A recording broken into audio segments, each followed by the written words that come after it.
Terutamanya saya yang gastrik, yang pernah pengsan berapa kali ya. Sebab berkali juga ada GERD dan juga stres.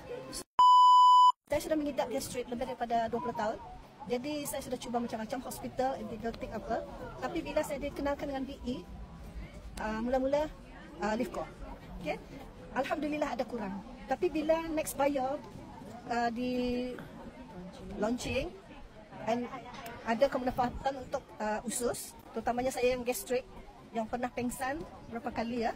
Sebab berkali juga ada GERD dan juga stres. So sakitnya di ulu hati? Ulu hati. Ya, ulu hati, perut, semua uncomfortable lah. Bila ada gastrik, saya tidak akan angkat dari kata. Sebab saya tahu kalau anytime saya boleh collapse. Saya punya gastrik dari throat. Even the doctor pun standby lah ubat-ubatan.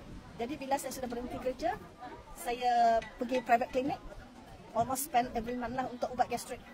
Ada hospital kerajaan di Brunei kami dapat free. Tapi kalau sudah ada serangan gastrik tu kita naik urgent lah. So terpaksa pergi private. Okay? Berbelanja. Jadi bila ada next bio, saya terus grab 2 set sekali. Sebab mudah-mudahan untuk kepentingan sendiri merasa ya. Cuma dalam berapa hari saya consume, usus rasa ringan, mood baik, and hyperactive. Berapa hari tu you nampak dia punya kesan? Dalam 2-3 hari tu kita membuang lancar kan.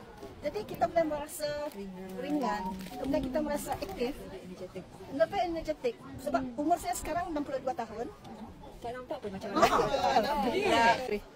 So lepas next bio tu gastrik GERD masih ada? Alhamdulillah. Dalam 2 minggu sampai sekarang, alhamdulillah. Walaupun saya makan asam ke, saya kurang makan ke, tidak ada masalah. So, macam sekarang ya.